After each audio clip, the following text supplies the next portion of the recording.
नागपुर शहर में पहली बार एंकल जॉइंट की ऑर्थोस्कोपिक सर्जरी का ऑपरेशन सफलतापूर्वक पूरा हुआ है। यह जटिल शस्त्रक्रिया ऑर्थोपेडिक स्पेशलिस्ट सर्जन डॉक्टर धीरज गुप्ता जी ने किया। यह ऑपरेशन जिस महिला मरीज पर हुआ वह वर्धा शहर निवासी है। 50 वर्षीय महिला मरीज सुनीता वाघमारे के पति ने बताया कि वह इस सर्जरी से बेहद खुश है और सर्जरी के तुरंत बाद वह चलने फिरने लगी है।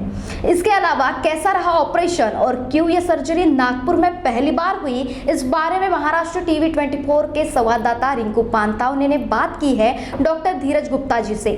आइए जानते हैं क्या है उनका कहना। ऑर्थोपेडिक स्पेशलिस्ट सर्जन डॉक्टर धीरज गुप्ता ने नागपुर में पहली बार एंकल जॉइंट की ऑर्थोस्कोपिक सर्जरी की है। आइए उनसे ही जानते हैं कि ये सर्जरी किस तरह से हुई है। और डॉक्टर धीरज गुप्ता के बारे में ये बताना चाहूँगी कि उन्होंने यूके में रह के 11 साल तक ट्रेनिंग और प्रैक्टिस की है। उनसे पूछते हैं कि किस तरह की सर्जरी हुई है और क्या है पूरा प्रोसीजर। का स्वागत है। किस तरह की सर्जरी आपने की है और ये नागपुर में पहली बार हुआ है, तो क्या प्रोसीजर रहा है ये सब? ये बेसिकली एक की होल सर्जरी है जिसमें हम लोग बिना किसी चीरे के, बिना किसी कट के एक बहुत छोटा सा कैमरा जॉइंट के अंदर डालते हैं। इसको ऑर्थोस्कोपिक सर्जरी कहते हैं। घुटने और कंधे की ऑर्थोस्कोपिक या की होल सर्जरी रेगुलरली अब नागपुर में होने लगी है, परंतु छोटे जॉइंट्स जैसे एंकल जॉइंट या कलाई जो आपका रिस्ट जॉइंट होता है, इसकी दूरबीन से या की होल के द्वारा ऑपरेशन जो है अभी तक नियमित रूप से उसका आरंभ नहीं हुआ है नागपुर में। मैंने जब मैं इंग्लैंड में था तो करीब 1-1.5 साल एंकल की ऑर्थोस्कोपी में ट्रेनिंग ली थी और नियमित रूप से हम लोग वहाँ पर एंकल के प्रॉब्लम, जो फुट और एंकल का प्रॉब्लम है, उसको दूरबीन से ऑर्थोस्कोपी के द्वारा सॉल्व किया करते थे। तो यह काम हम लोगों ने अभी नागपुर में पहली बार अभी किया है। इसके लिए हमें बहुत ज़्यादा विशिष्ट और स्पेशल इक्विपमेंट भी बुलाने पड़े जो कि रेगुलर या नियमित तौर से नागपुर में उपलब्ध नहीं थे। करीब 1 महीने का वेट करना पड़ा क्योंकि कोविड और इस वजह से कई ऐसे उसके 4-5 ऐसे उपकरण के पार्ट्स थे जो अलग अलग पार्ट्स ऑफ इंडिया से, त्रिवेंद्रम से, चेन्नई से आए। और आखिर में पेशेंट ने भी काफ़ी धैर्य से, धीरज से उसका प्रतीक्षा की, पेशेंस दिखाया और अब जाके उनका कल वो सर्जरी हुई है।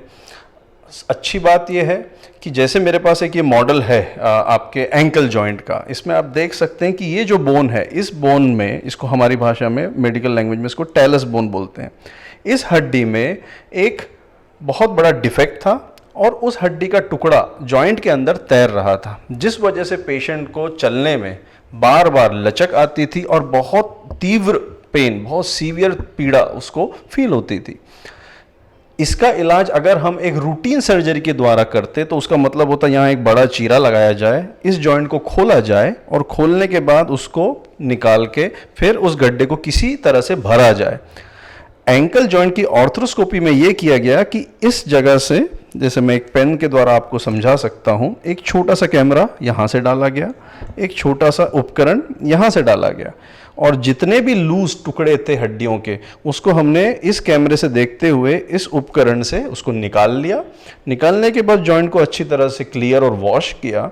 वॉश करने का तो उस गड्ढे को एक विशिष्ट तरह का बोन ग्राफ्ट आता है जिसे बायोग्राफ्ट कहते हैं, उससे हमने वो गड्ढे को भर दिया और ऑर्थोस्कोपी में ये दिखा बाद में कि वो पूरा गड्ढा भर चुका है।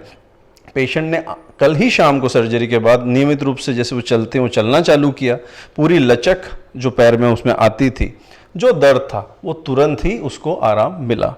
और सबसे बड़ी बात, क्योंकि इसमें कोई इंसिजन या कट नहीं था, इन्फेक्शन का कोई प्रॉब्लम नहीं होता है, समय जो है रिकवरी का वो बहुत फास्ट है। सुबह सर्जरी हुई और दोपहर में वो पेशेंट चलने लगा।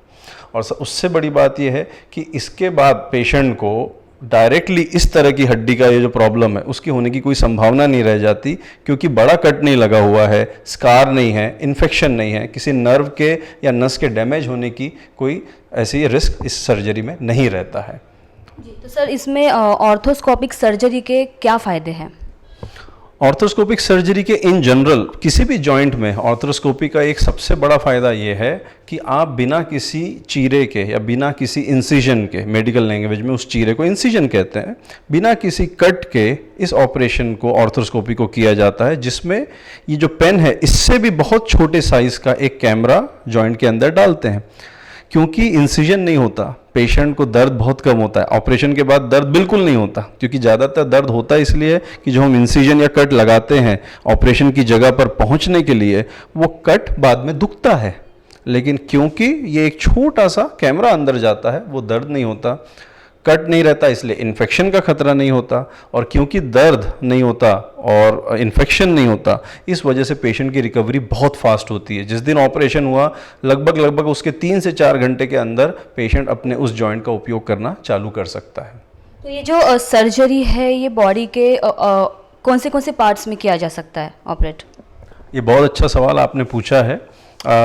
एक ऑर्थोपेडिक सर्जन के तौर पे अगर मैं इसका जवाब दूं तो भारत में, अपने देश में कुछ समय पहले तक घुटने और कंधे की भी ऑर्थोस्कोपी नहीं होती थी। हालांकि पिछले कुछ 15 साल में, 10-15 साल में धीरे धीरे इस पे ट्रेनिंग हुई है जो डॉक्टर्स हैं ऑर्थोपेडिक सर्जन्स उनकी, और घुटने और कंधे की ऑर्थोस्कोपी रेगुलरली अब होती है।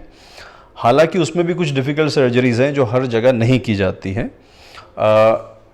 विदेशों में जहाँ मैंने काम किया है, इंग्लैंड में प्रॉपरली जहाँ 11 साल मैंने काम किया है, आपको आश्चर्य होगा जान के कि जो स्पोर्ट्समैन होते हैं, जो प्रोफेशनल एथलीट्स होते हैं, उनके तो इवन रिस्ट जॉइंट या इवन जो अंगूठे का जॉइंट है उसकी तक की छोटे स्कोप आए हैं, बहुत छोटे, इतने छोटे कि वो निडल के जैसे होते हैं।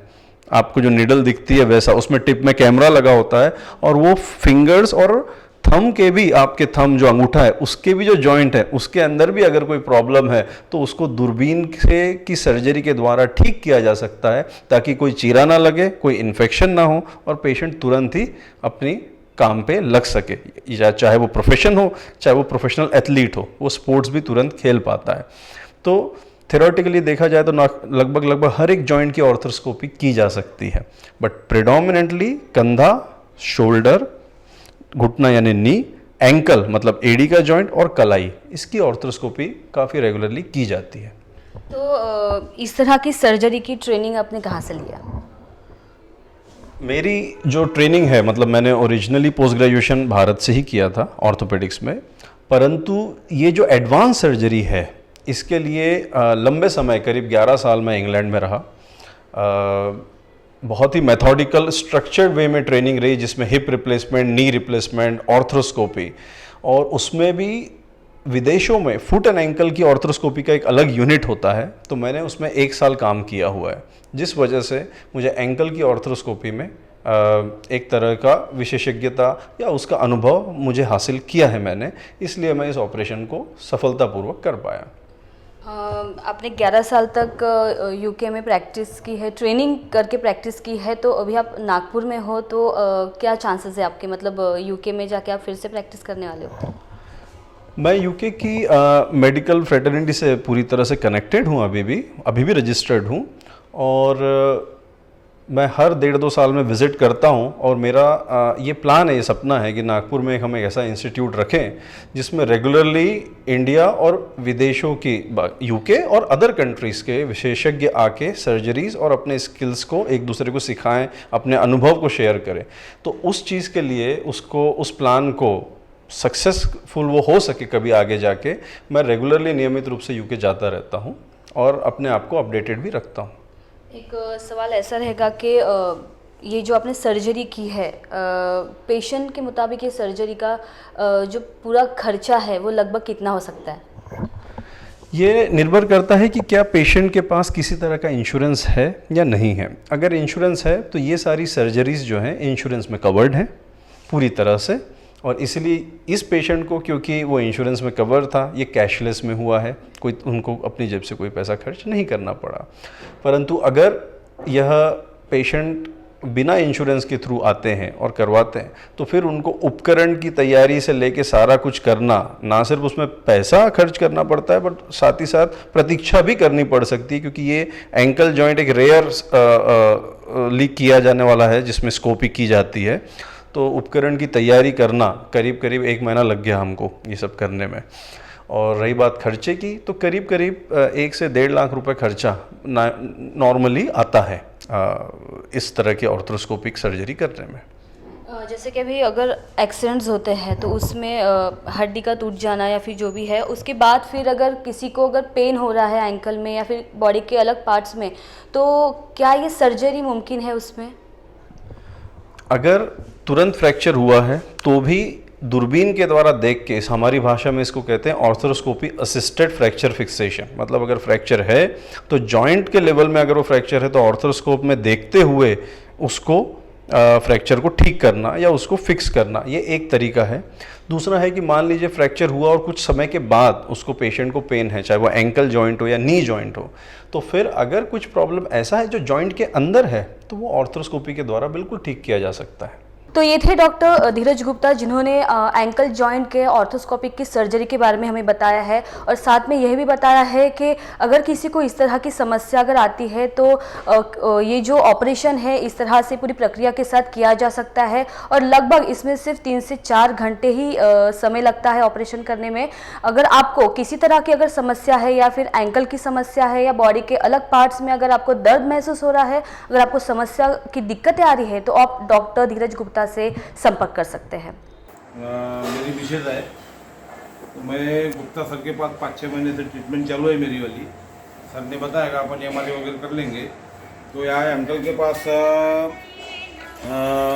दर्द था अंकल के में, तो सर बोल रहे क्या अपन ये दूरबीन से भी कर सकते हैं।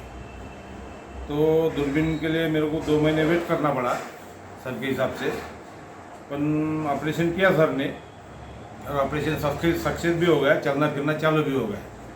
तो मैं गुप्ता सर के आभार मानता और गुप्ता सर को धन्यवाद भी देना चाहता, और मेरा पेशेंट बहुत अच्छे से हो गया, चलना फिरना चालू भी हो गया। ऐसा कोई ये नहीं है। Thank you sir. Maharashtra TV 24 के लिए कैमरा पर्सन दिनेश सातपुते के साथ मैं रिंकू पांतावने, नागपुर।